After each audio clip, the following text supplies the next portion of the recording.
You ask Tiger to solve. This deals with linear equations with one unknown.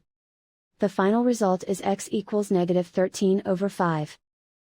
Let's solve it step by step. Swap sides. Group all constants on the right side of the equation. Add 2 to both sides. Group like terms. Simplify the arithmetic.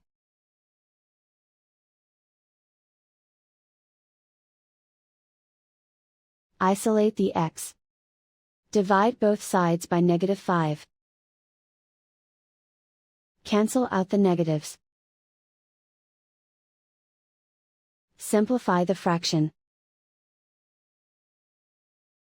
Move the negative sign from the denominator to the numerator. And so the final result is x equals -13/5.